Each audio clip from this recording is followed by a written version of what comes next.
I'm going to take you guys through a day of eating on the carnivore diet, and what we're going to do is achieve a very high vitamin and mineral intake through quality animal foods in 3 fairly approachable meals throughout the day, starting with breakfast. And to me, there is no more nutrient-dense food to start breakfast with than eggs. Today, I actually have some duck eggs. Now, duck eggs are available in most Asian supermarkets. I got these from a local farm. In regards to the color, there's a very specific like off-white color, and they are a bit larger than chicken eggs. In regards to nutrient profile, the cholesterol content of the egg is much higher. In correlation with that, the DHA content is also higher. So if you're consuming duck eggs, you have to consume a bit less of the duck eggs than you would chicken eggs for similar nutrition. But just in general, eggs have all of the fat-soluble vitamins. So they have vitamins A, D, E, amazing source of K2. They have omega-3 fatty acid, DHA in its preformed version. So for those of you guys who don't have access to high-quality fish, eggs are a great source. Fortunately, we're going to make an omelet today, and we're actually going to put some fish roe in it. Here I have some salmon roe that I bought at my local Asian market. So, I mean, you could probably get everything I'm going to eat today at your local Asian market if you wanted to. The eggs are definitely on the pricey side. I paid $7 a dozen for soy-free pastured eggs. And salmon roe Ikura, this was $50 a pound. I bought a quarter pound. Usually I can buy like flounder roe for a couple bucks a pound, or I can get very, very cheap salmon roe in bulk. But it's out of season right now, and this is all I really had access to. So we're just going to make an omelet.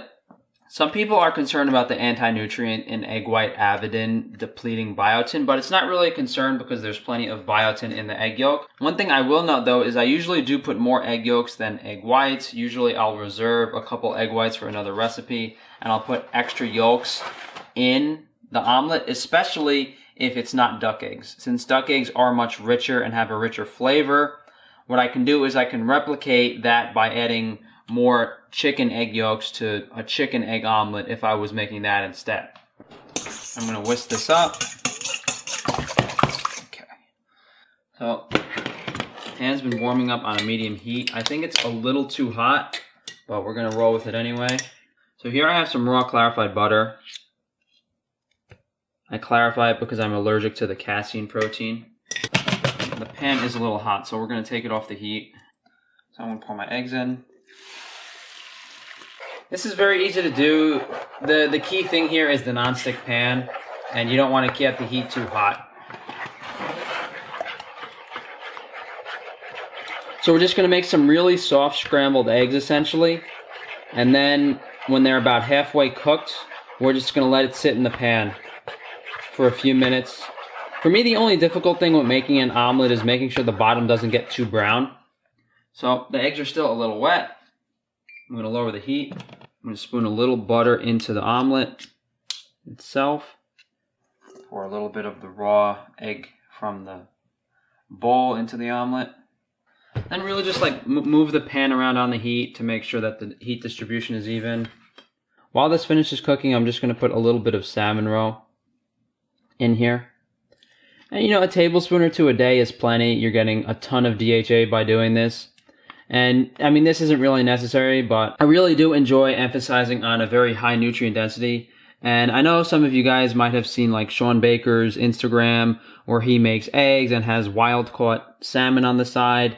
This is a much more nutrient dense version of that because of the quality of the eggs we're using, and we're using salmon roe instead of actual salmon meat. The eggs are 4 to 5 times higher in vitamins, and the salmon roe has a much higher DHA content. So we're getting a lot more bang for our buck in regards to calories versus nutrients.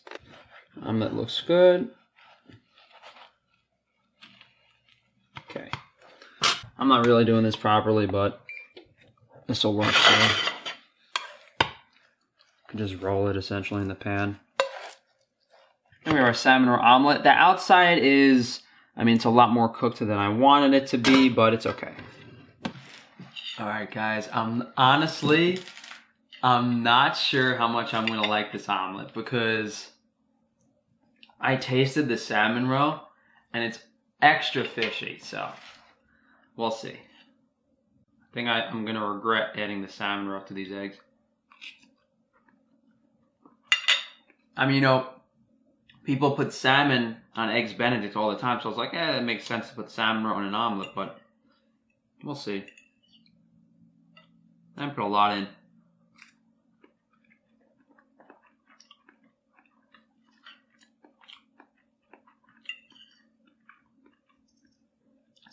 The salmon roe is very salty. Should have rinsed it off.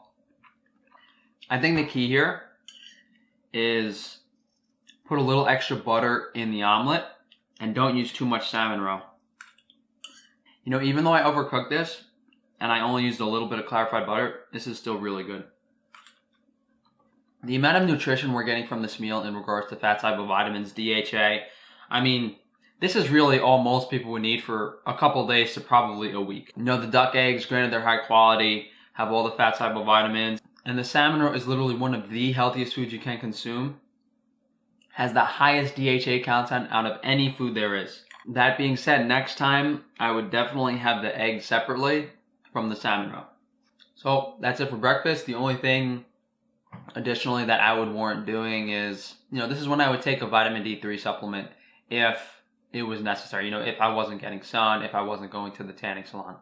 So for lunch, I'm just going to have some steak tartare. I got some chuck roll that I've just been dicing up. It's a little bit fatty. I mean, it is a grass-fed animal, so the chuck roll is not as fatty as that of a grain-fed animal. But all I'm going to do is just add a few cracks of black pepper, a pinch of salt, and I'm just going to mix this up in a bowl. And here I have 2 duck eggs.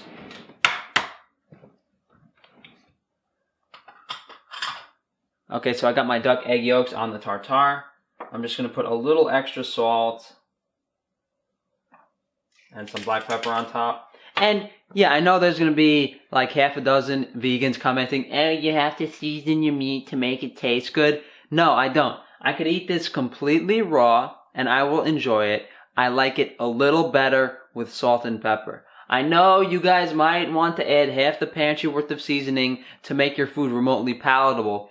The difference is, me putting salt and pepper on my steak is making it go from like 80% enjoyment to like 90% enjoyment. You putting seasoning on your vegan cardboard food is just trying to make it edible so you don't vomit. But I digress. Alright guys, so I'm just going to have the tartare. Mix in the egg yolk with the meat. In regards to what we're achieving with this meal, of course the egg yolks have some nutrient density, the meat has nutrients, but it really is for calories. Yes, you know, there is a considerable fat soluble vitamin content in the eggs we're having, but you know, compared to what we had for breakfast and just in general, we've already achieved the high nutrient intake for the day. This is just reinforcing that.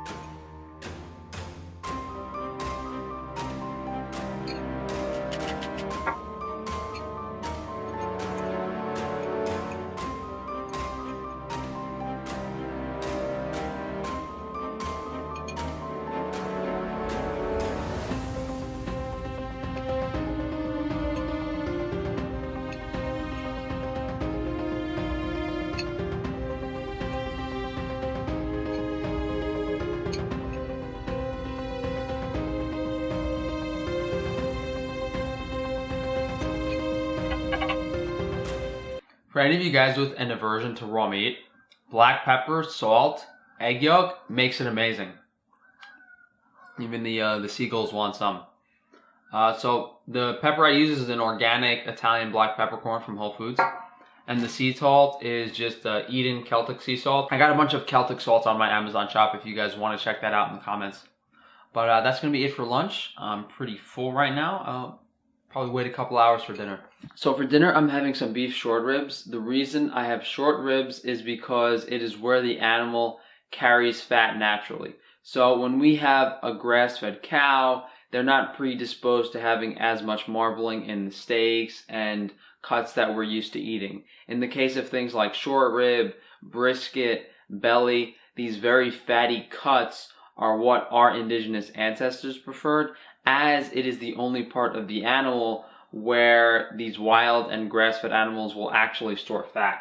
So I got these short ribs from a local farm. As you can tell, the fat is a deep yellow, almost orange color, and the meat is a bit darker than what most people are used to seeing, even on grass-fed beef.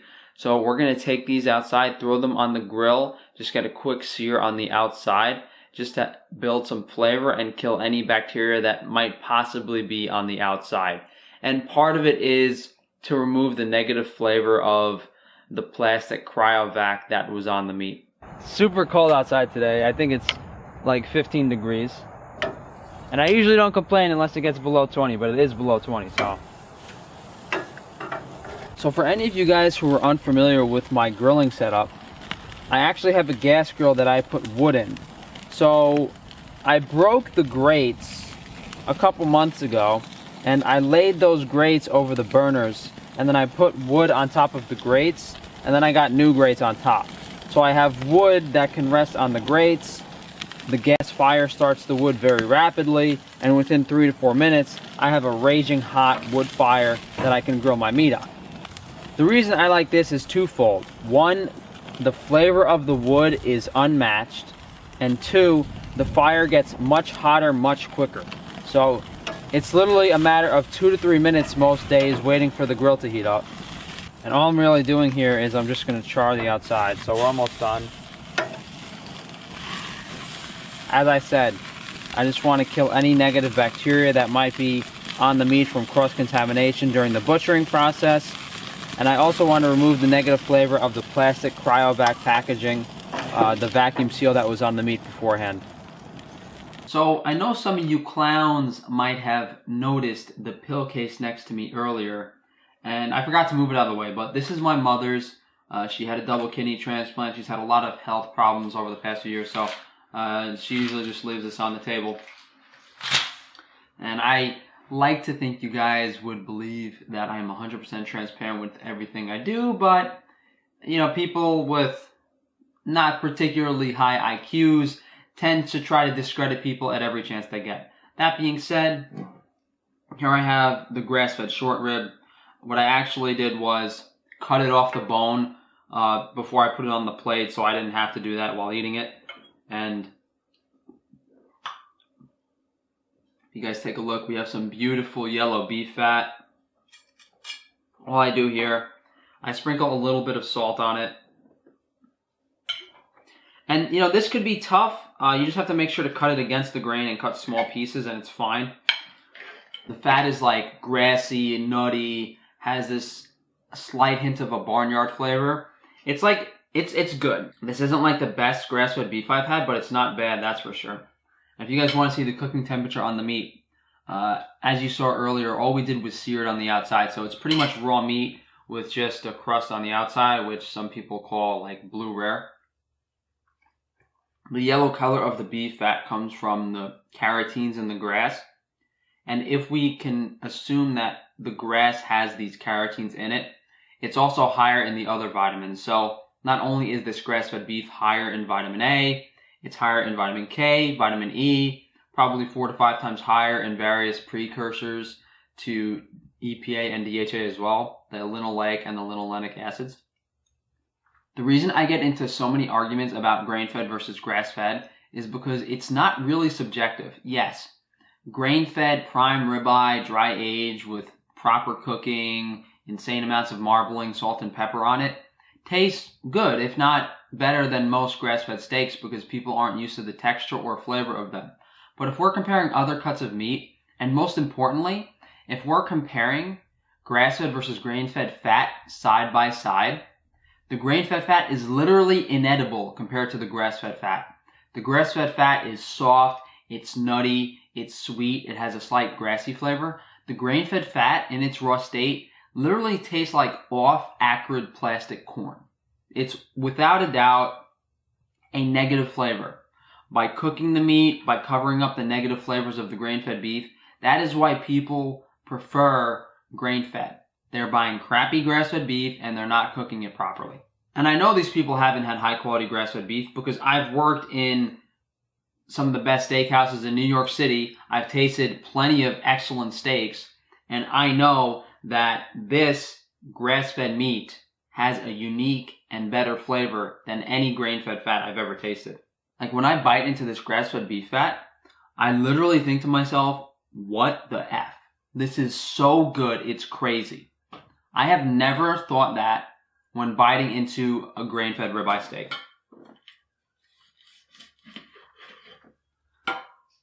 Like, look at the color on this fat. It's like orange. It's crazy, crazy good. I don't care what diet you're following. Carnivore, keto, vegan, vegetarian, standard American diet. Buy some high quality grass-fed fatty meat. Throw it on a wood fire and put some salt on it. Take a bite out of it. And you know what food we've been eating throughout human history. So I'm pretty full. I'm going to save the rest for tomorrow. If you guys are looking for high quality grass-fed beef like this, definitely check out your local farmers markets. Generally speaking, the older cows, when they're on grass, tend to have higher fat distribution as well as deeper yellow colored fat. If you guys want to check out the salt I used, any of the products I use throughout the day, maybe even the cod liver oil I have on occasion, the vitamin D3 supplements, all that stuff is on my Amazon shop. You can check that out in the comments below. If you guys do want to support the channel, please subscribe and share the video. I'm also on Patreon, and you guys can reach out to me for one-on-one consultations if you are looking to improve the nutrient density of your diet. Overall, you cannot consume a higher nutrient diet than what I did today. It is literally physically impossible.